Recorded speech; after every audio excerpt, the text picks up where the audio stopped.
Hello, and welcome to Informatically Speaking, a Greater Delaware Valley ANIA podcast designed to promote knowledge sharing in the field of nursing informatics, locally, nationally, and globally within our unique industry.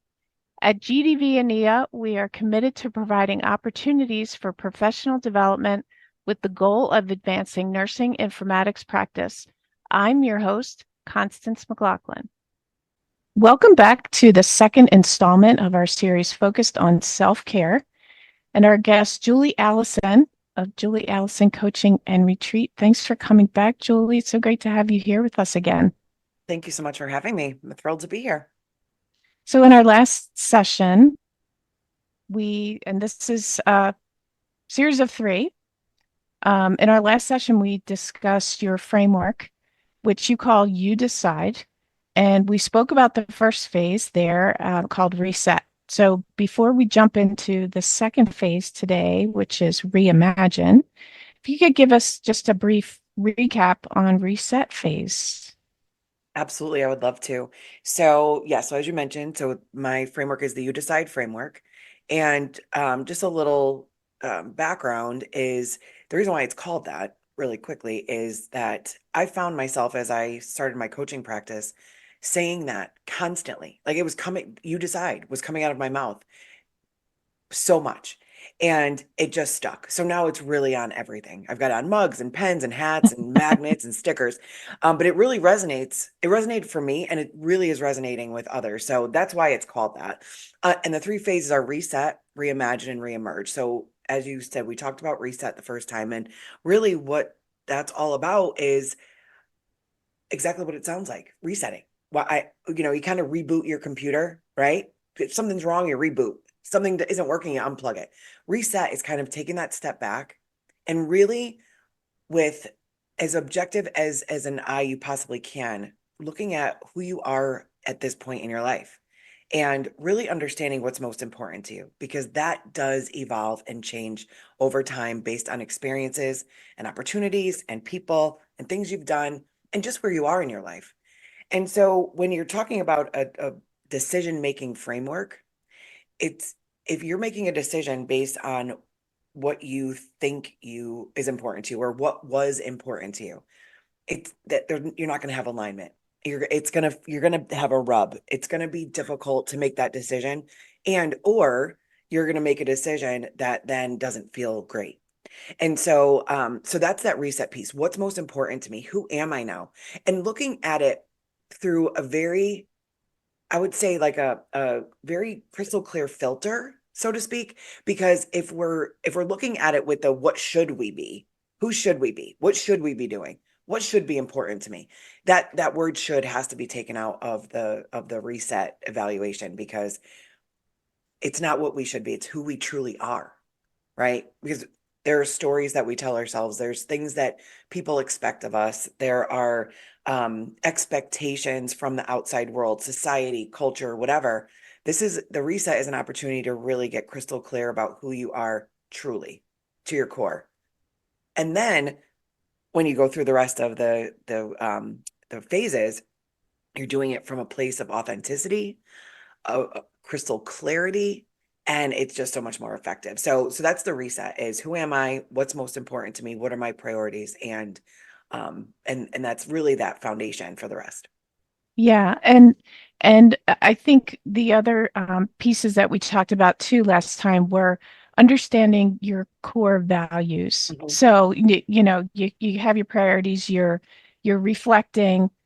You're really understanding yourself. This is deep thinking here. This is not 20 minutes, right? Right. But understanding your core values and then working to understand and conquer any limiting beliefs that you have. Yes, limiting beliefs, that's a huge piece of it. And again, that comes with it's kind of along the same lines of like the stories we tell ourselves and what's imposed upon us. What are those limiting beliefs? Is it that one of a book that I read, The Big Leap, Gay Gay Hendricks is the author, and he talks about your like internal thermostat. And so let's say you're raised in a middle class family that struggles sometimes with money. That's how you grew up. Your thermostat is set at a certain level for where you are going to feel comfortable with money. And so that it creates a limiting belief, right? That okay, my family had X amount of money. That's if I go beyond that, even though what I really envision for myself is abundance and wealth, if I go above that threshold, it's going to feel uncomfortable. So you have to, the point there is the acknowledgement and the awareness that that could potentially be something for you, because then through that awareness, it's something that you can deal with and manage and understand and say, okay, I see where this is coming from. I understand why I'm feeling this way, and I also know that that's a false story. It's a limiting belief. I can have a beautiful wealth in my life. I can have abundance. I deserve that. And acknowledging that yes, that's how I grew up. That's kind of what's in my DNA because that's how I lived, but I decide I can change that. And so limiting beliefs can come for anything. It could be health, it could be relationships, it could be love, it could be success in your career, it can be material things that you might want to have that you never did. It's just so important. The awareness is key. Not to push it aside and say, well, I'm just going to pretend that I don't feel that way, or you know it's that acknowledgement and that awareness is like a superpower, because then you can look at it and say, is this really true, and what am I going to do about it? And I love that you just said the word superpower because that makes me feel like that's a perfect segue into the reimagine and how we move forward from the reset Yeah. stage. Yes, absolutely. So are you ready to jump into that? Yeah, yeah. Okay, so now you've done the work with reset. You really understand who you are, what's important to you, what your core values are, what could potentially be blocking you. You are crystal clear of who this person is today. And now the fun part is, okay, so now that you know, what is it that you desire? What is it that you imagine for your next chapter? And I talk about next chapter. I use that because it resonates with me, and I hope it will with you. Is you have your book of life, right? And it's time to turn the page, and it's a fresh blank chapter, blank canvas that you need to, and I encourage you to intentionally be holding that pen or the keyboard. Some people love to type, I love to write. But whatever tool it is, it's so exciting to think about these blank pages and that pen or that keyboard, and now it's time for you to write that next chapter. So what does that look like? So the reimagining is taking that clarity about who you are and bringing it one step further to say, now what is this me going to do? So reimagine is, what do I see for myself in my relationships, in my career, in my love life, in my for my finances, for my activities, my adventure, my experiences, though whatever those things are that are most important to you, it's time to take those core values and then write the story about what those look like for your next chapter, right? So the important thing there is to get, again, I use the statement crystal clear very often, and it's intentional because our subconscious cannot decipher between imagination and reality. And this is not me being some kind of woo woo person. I am woo woo, but that's not that part of me. It is scientific. It is proven. There is research. And I know as healthcare professionals, we like the research, we like the numbers, we like proof, right? Because we don't want to do unto our patients something that hasn't been vetted. I'm telling you, there's science behind this. And so the energy that we create when we have this clear picture of what we want, the power of our subconscious to just say, you know what, okay, I see this is what we're doing, we start to attract experiences and opportunities and things into our lives based on what's in our subconscious. And another little science tip for those that love the proof is when we have this clarity and we know what it is that we want and desire, our reticular activating system goes into it's always working, but now that reticular activating system, which is like the filter in of things that we desire, of things that we're thinking about, it's going to start to literally pull in things in our environment that are aligned to this vision that we have for ourselves. So a great example that's so basic, but okay, I decide that I really want a red Volvo. That's what I want. I'm dying for a red Volvo. I've always wanted one. It's really a Bentley, but whatever. Um, so I say, oh, I definitely want to have a red Volvo, and I'm going to go test drive one.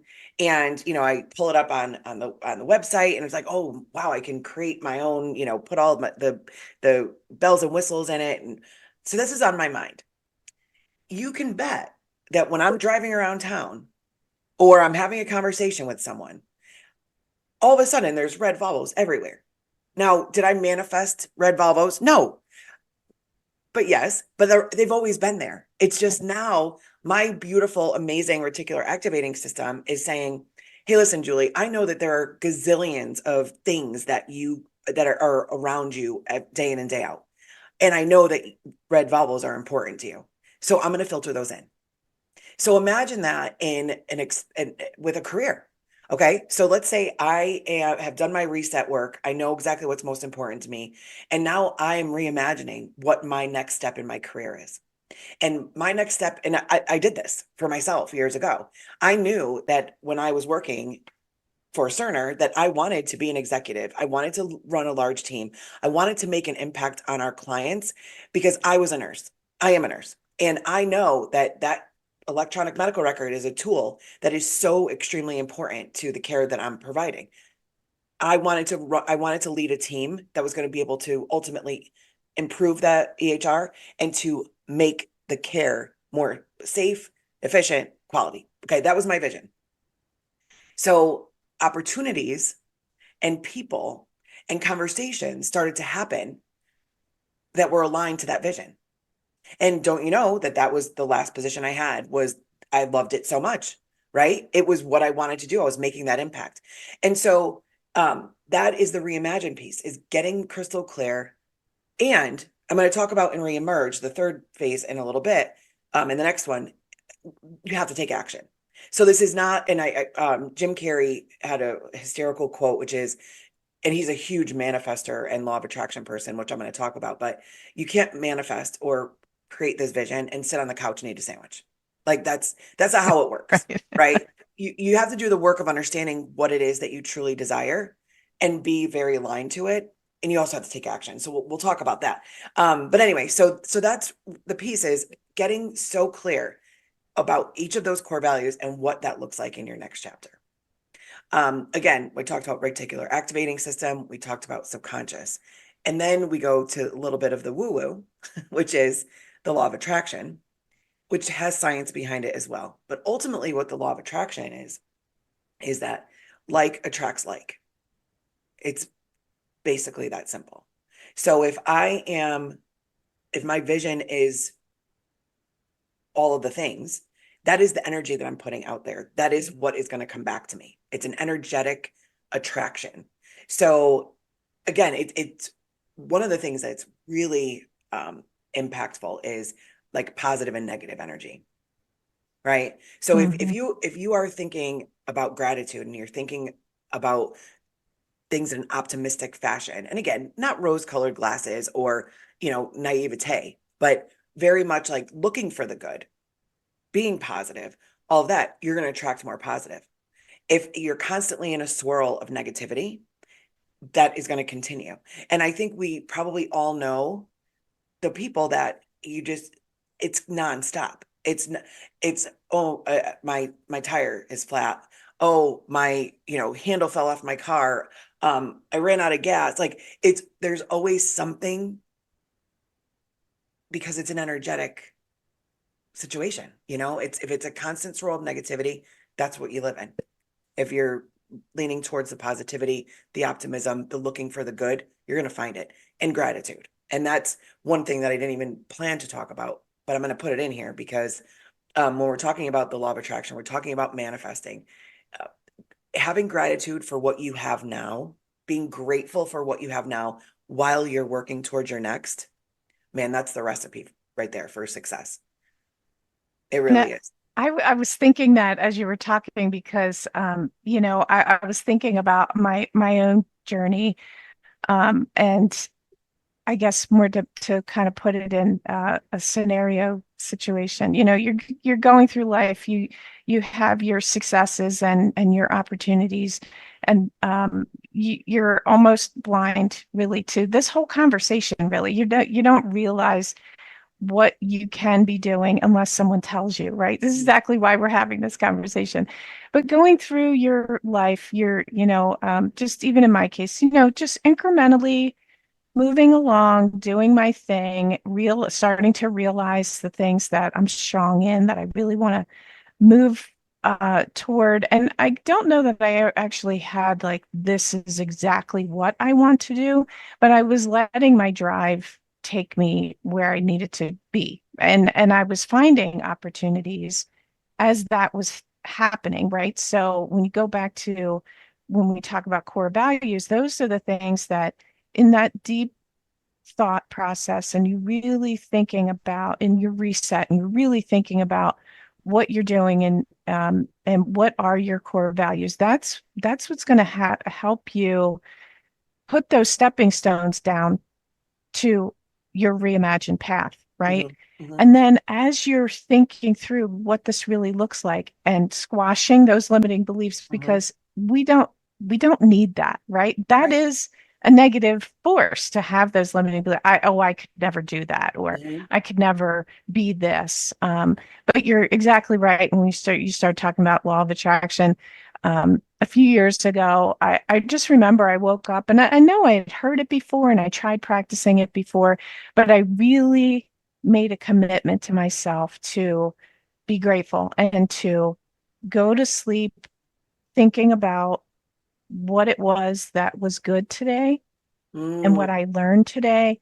And love then when that. I wake up, I say, thank you for my boys. Thank you for the goodness in my life and those kinds of things. And it only takes a few minutes, but it really elevates your mood Hmm. and helps you to get up and get out of bed because your emotions are really everything. Yes. Well, and that's the thing, right? Mindset and emotions and feelings, thoughts, beyond, beyond powerful. I mean, that is the essence of us. We are our thoughts and our beliefs and our all of those things. And that creates the energy, the vibration that we put off. And so that's what we attract. People, experiences, Absolutely. opportunities. And so to go back to what you said, because I think this is a great, from a self-care and self-love perspective, listeners, what Constance just said, having a gratitude practice and thinking about the wonderful things that happen in your day. It takes no time at all. It costs no money. It doesn't even require you to get your heart rate up. It requires awareness. It requires taking just a moment. And so, I think, I encourage you to think about that in if you take nothing away from this at all, that is the key because that will make a huge impact in your life. Is thinking about what is it that I'm grateful for and what great things happened today. I love that.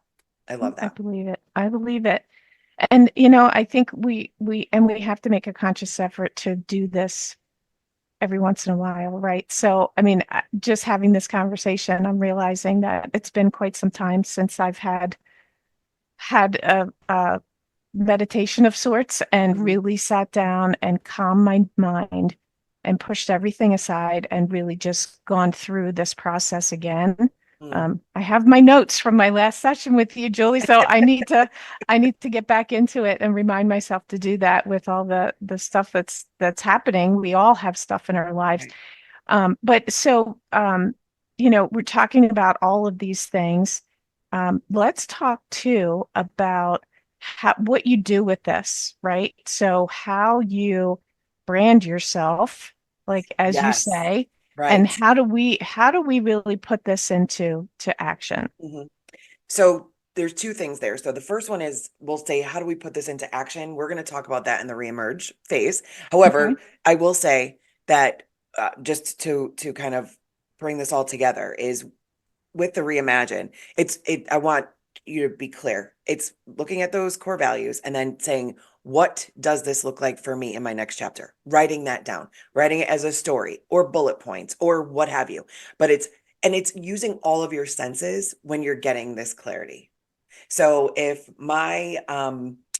let's say my health is one of my core values, and one of the things that's in my next chapter is I want to be able to run a 5K. It's so basic. So let's just say that. What does that look like? How do you feel when you do that 5K? What does it look like when you cross that finish line? Who's high-fiving you? Who's holding up a sign? What sneakers do you have on? What does the fresh air feel like? So it's really getting all the senses engaged in what this next chapter looks like for each of those core values. And there's power in that, because again, that's what your reticular activating system is going to be filtering in. It's what your subconscious believes to be true. And it helps you get crystal clear on what opportunities, experiences, people, and things that you want to have and seek out in your life to have that vision come to reality. So that's where you go, and that's what you need to get to by the end of the reimagine session, which there is really no end. It's a constantly evolving vision, right? Because again, you decide. So let's say you have this master vision and plan, and 3 weeks from now, you're like, ugh, I thought that I wanted that to look like, but I think it needs to evolve a little, change a little. This is your life. You get to do that. But at least having that blueprint, that kind of manifesto that you've put together, you have something to go change versus just, being on autopilot. And that's one item that I really want us to consider as well, is that we do live life on autopilot a lot. And some of that is self-preservation. Because if we had to think about every single thing we did all day long, we would be exhausted. So, intentionally, our body goes on autopilot. When we brush our teeth in the morning, we don't really think about brushing our teeth. We just do it. When, we drive to work. Sometimes we drive to work, we get there and we're like, I don't even remember getting here, because we're just on autopilot, right? But let's take that into consideration and say, we don't want to be on autopilot in every area of our life. So it's kind of like waking up and saying, hold on, I think I'm living in autopilot in this particular area of my life. Let me take a look at that. And that's when the reset and reimagine starts. And so awareness about autopilot is also very powerful. Very powerful. So the last piece, Constance, that we wanted to talk about here is about brand, your brand. And it really ties into this reimagine piece. And I'm going to talk about it as your personal brand, which ties into your professional brand as a healthcare professional. So as you are understanding what's most important to you, and as you are understanding what you imagine for your future, from your profession perspective, it's super important and a great opportunity at this juncture to say, what is my brand? How do I represent myself? And the key is, because some people say, oh, brand, they roll their eyes. I'm not in marketing. I'm not, I don't have my own business, whatever. But your personal brand is how people perceive you, how you represent yourself. And even if you don't work on developing your personal brand, you already have one. So one of the first steps in, doing this personal branding work is going out and talking to those that you work with, those that you report to, those that report to you, and asking them, give me some words about your perception of me and working with me, working next to me working for you, and starting to do that field work, I'll call it, to understand how you're currently perceived from your personal and professional brand.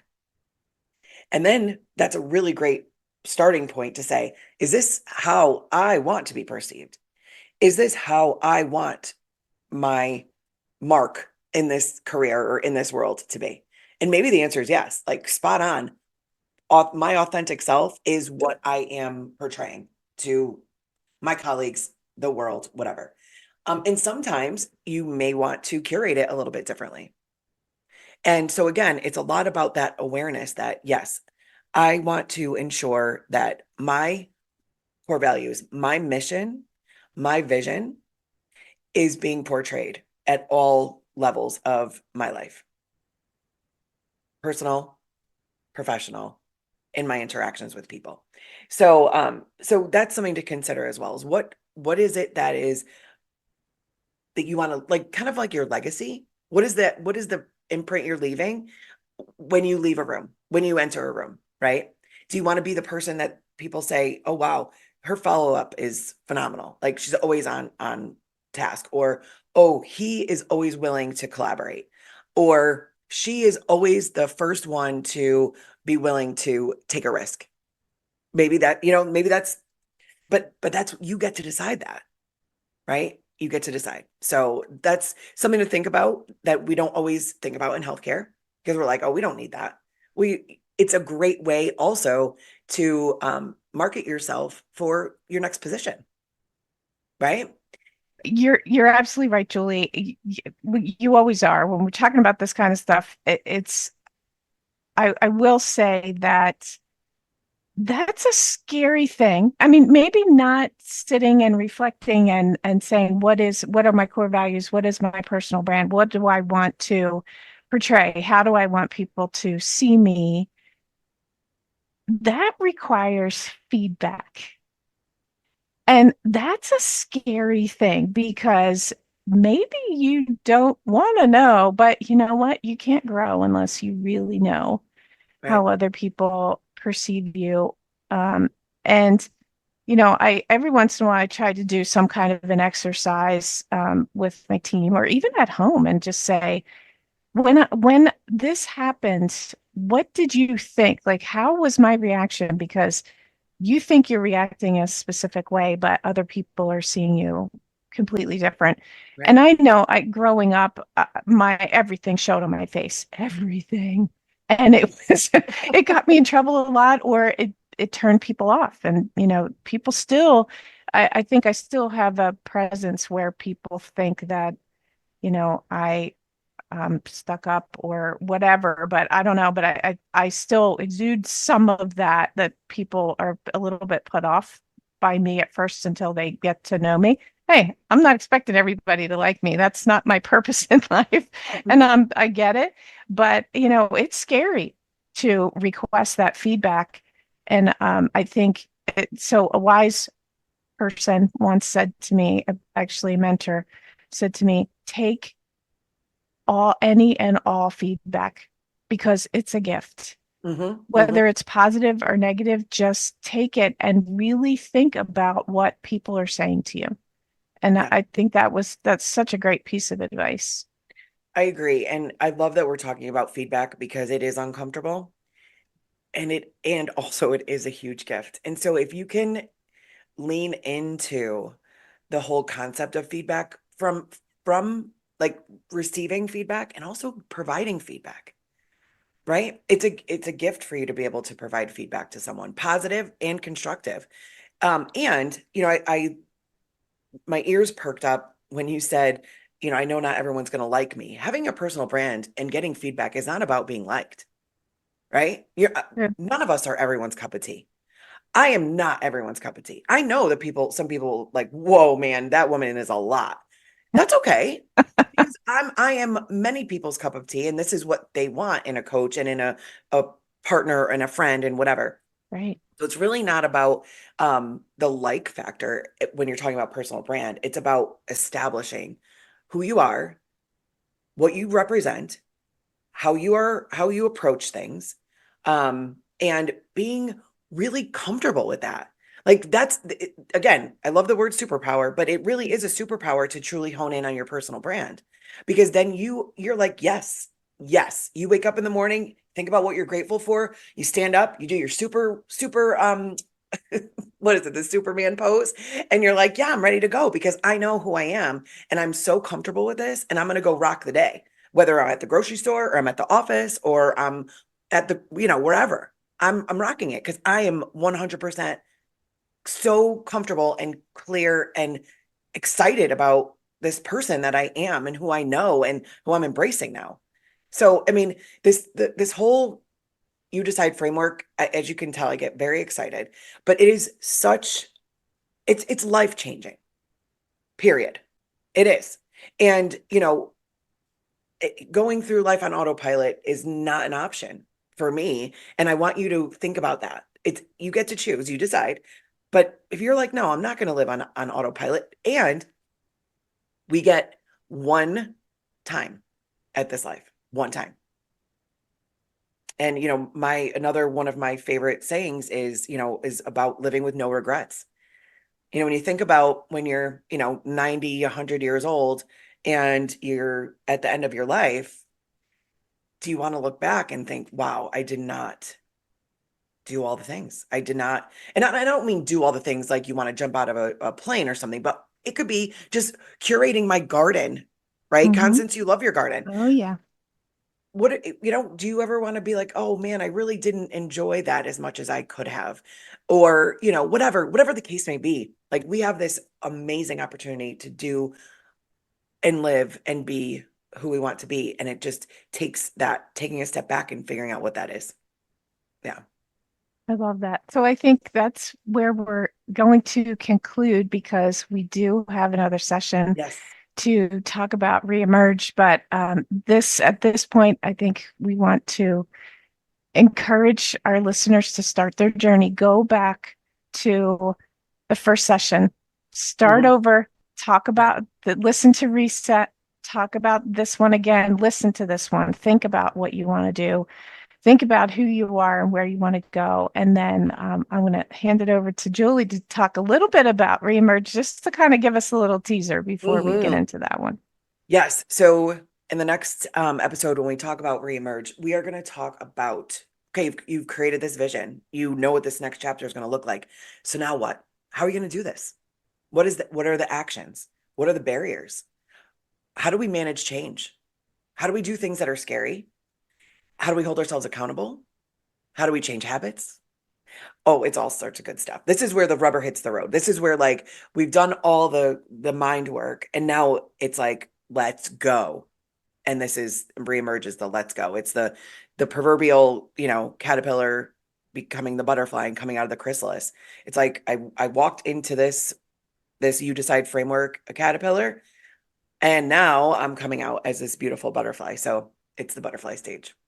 I love it. I love it. Well, Julie, this is always educational, and I love to see you, and I love to talk with you. And this is just unbelievable work. I mean, every time we talk, I keep thinking to myself, yeah, you decide. You figure out what it is you need to do for you, because nobody else can do that for you. So Right. I so appreciate you, Julie. I can't wait to come back on the next episode. Thank you so much.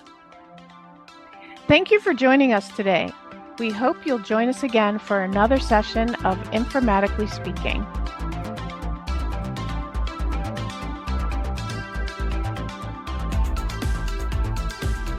This has been a production of the Greater Delaware Valley chapter of the American Nursing Informatics Association. For more information about the GDV-ANIA chapter, visit us at community.ania.org/Greater Delaware Valley